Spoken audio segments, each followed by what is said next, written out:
ఏ hi friends అందరికీ మన ఇప్పుడున్న జనరేషన్లో మనతో మొబైల్ లేకపోతే ఈ ప్రపంచం ఆగిపోయింది. జస్ట్ ఇది నిజమే. మన మొబైల్ దేనికి యూజ్ చేస్తున్నాం అనేది ఇంపార్టెంట్. అంటే మన ఇన్ఫర్మేషన్ గ్యాదర్ చేయడానికా లేదా మన ఎంటర్టైన్మెంట్కి అనేది అది ఇంపార్టెంట్. సో మనం మొబైల్ యూజ్ చేస్తే కానీ దాని బ్యాటరీ లైఫ్ గురించి అయితే అసలు పట్టించుకోము. దానివల్ల మళ్ళీ కొత్త మొబైల్ తీసుకోవడం ఇట్లాంటి ప్రాబ్లమ్స్ అయితే ఫేస్ చేస్తుంటాము. మన మొబైల్ బ్యాటరీ లైఫ్ ఎక్కువ కాలం రావడానికి నేనైతే కొన్ని టిప్స్ చెప్తా, అవి మీరు ఫాలో అవ్వండి. అండ్ ఫస్ట్ అయితే ముందు మన ఛానల్ మీరు సబ్స్క్రైబ్ చేయండి, ఎందుకంటే నాకు కూడా కొంచెం సపోర్టివ్గా ఉంటుంది మీరు సబ్స్క్రైబ్ చేస్తే. అండ్ ఈ వీడియోకి ఒక 500 లైక్స్ అయితే టార్గెట్ పెడుతున్నా. చాలామంది చూస్తున్నారు వీడియోస్ అయితే 1K 2K ఇట్లా చూస్తున్నారు, కానీ లైక్ చేయట్లేదు, సబ్స్క్రైబ్ చేయట్లేదు. సబ్స్క్రైబ్ చేయకుండా వీడియో చూసే వాళ్ళు ఎక్కువగా ఉన్నారు. సో మీరు కొంచెం సబ్స్క్రైబ్ చేయండి. ఈ వీడియో లాస్ట్ వరకు చూడండి. ఫస్ట్ పాయింట్ వచ్చేసి టర్న్ ఆన్ డార్క్ మోడ్. ఈ డార్క్ మోడ్ ఆన్ చేయడం వల్ల మన మొబైల్ నుంచి వచ్చే లైటింగ్ అయితే చాలా వరకు తగ్గుతుంది. అంటే డార్క్ మోడ్ ఆన్ చేయడం వల్ల మొత్తం బ్లాక్ అయితే అయిపోతుంది లైటింగ్.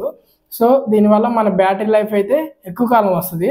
ఈ డార్క్ మోడ్ వల్ల మన ఐకి కూడా అడ్వాంటేజ్ ఉంది. మొబైల్ నుంచి వచ్చే బ్లూ లైట్ ఇదైతే కంట్రోల్ చేస్తుంది. అండ్ లైటింగ్ కూడా తగ్గుతుంది కాబట్టి మన కళ్ళకైతే స్ట్రైన్ ఉండదు అంతగా.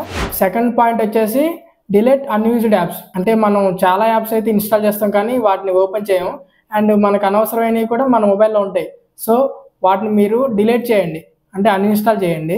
మనం యూజ్ చేయకపోయినా మన బ్యాక్గ్రౌండ్లో అయితే రన్ అవుతాయి.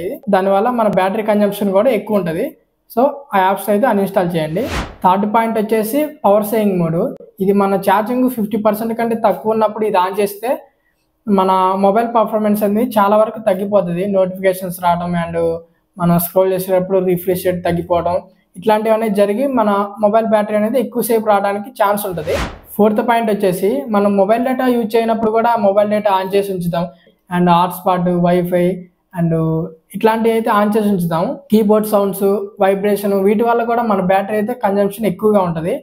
హాట్స్పాట్ వల్ల ఇంకా చాలా ఎక్కువగా ఉంటుంది బ్యాటరీ కన్జంప్షన్ అనేది. సో మీరు యూజ్ చేసేటప్పుడు మాత్రమే ఇవి అయితే ఆన్ చేసి ఉంచుకోండి. And fifth point auto brightness అయితే చాలా మంది ఆన్ చేసి ఉంచుతారు. సో అలా కాకుండా మనం డిఫాల్ట్గా దాన్ని అడ్జస్ట్ చేసే విధంగా ఉంచండి.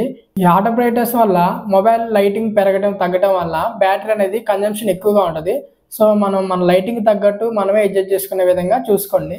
సిక్స్త్ పాయింట్ వచ్చేసరికి స్క్రీన్ ఆఫ్ టైము. ఇది మనం డిఫాల్ట్గా 1 minute 2 minutes ఇట్లయితే సెట్ చేసుకుంటాము. సో అలా కాకుండా మనం మొబైల్ పక్కన పెట్టినప్పుడు అదైతే ఆన్లోనే ఉంటుంది. అలాంటప్పుడు మనం 30 seconds అది సెట్ చేసుకుంటే 30 seconds తర్వాత ఆటోమేటిక్గా ఆ స్క్రీన్ అయితే అదే ఆఫ్ అవుతుంది. సో అలా సెట్ చేసుకుంటే మన మొబైల్ బ్యాటరీ అయితే ఎక్కువసేపు రావడానికి ఛాన్స్ ఉంటుంది. సెవెంత్ పాయింట్ వచ్చేసరికి ఛార్జింగ్ సైకిల్. ఇదైతే మళ్ళీ చాలా మంది ఫాలో అవ్వరు. ఇప్పుడు ఛార్జింగ్ పెట్టే మొబైల్ యూజ్ చేస్తుంటారు. అండ్ ఎట్ ఏ టైంలో 2 పనులు అయితే జరగడం వల్ల మన మొబైల్ బ్యాటరీకి అయితే చాలా ప్రమాదకరం. అండ్ బ్యాటరీ పర్సంటేజ్ 1% 2% వచ్చిన దాకా మొబైల్ అయితే యూజ్ చేస్తుంటారు. సో అలా కాకుండా 20-30% రాగానే ఛార్జింగ్ అయితే పెట్టండి. 80-90%కి అబౌవ్ ఛార్జింగ్ అయితే పెట్టకండి. 100% ఛార్జ్ అయిన దాకా అయితే అసలే పెట్టద్దు. ఎందుకంటే మన మొబైల్ బ్యాటరీ అనేది ఎక్కువసేపు ఛార్జ్ అవ్వడం వల్ల హీట్ అయితే జనరేట్ అవుతుంది. దానివల్ల బ్యాటరీ లైఫ్ స్పాన్ అయితే చాలా వరకు తగ్గిపోతుంది. ఫ్యూచర్లో కూడా మొబైల్ సరిగ్గా వర్క్ చేయదు. అండ్ 8th పాయింట్ వచ్చేసరికి మనకి అవసరం లేని యాప్స్ నుంచి నోటిఫికేషన్స్ అయితే ఆఫ్ చేసుకోండి. ఎందుకంటే ఊకే నోటిఫికేషన్స్ రావడం వల్ల మన మొబైల్ స్క్రీన్ ఆన్ అవ్వడం ఆఫ్ అవ్వడం వల్ల బ్యాటరీ కన్జంప్షన్ అయితే ఎక్కువగా ఉంటుంది. సో మనకు అవసరం లేని యాప్స్ నుంచి నోటిఫికేషన్స్ ఆఫ్ చేసుకుంటే బ్యాటరీ అనేది కొంచెం ఎక్కువసేపు రావడానికి ఛాన్స్ ఉంటుంది. ఇలాంటి టిప్స్ మీరు ఫాలో అవడం వల్ల మన మొబైల్ బ్యాటరీ లైఫ్ని అయితే పెంచుకోవచ్చు. అండ్ కొత్త మొబైల్ కూడా తీసుకునే అవసరం లేదు, డబ్బులు ఊరికే రావు కదా. మరి ఈ ఇన్ఫర్మేషన్ మీకు నచ్చినట్లయితే మన ఛానల్ని సబ్స్క్రైబ్ చేయండి. ఈ వీడియోకి లైక్ కొట్టి మీ ఫ్రెండ్కి ఈ వీడియో ఖచ్చితంగా షేర్ చేయండి, ఎందుకంటే వాళ్ళకి కూడా యూజ్ అవుతుంది ఈ వీడియో.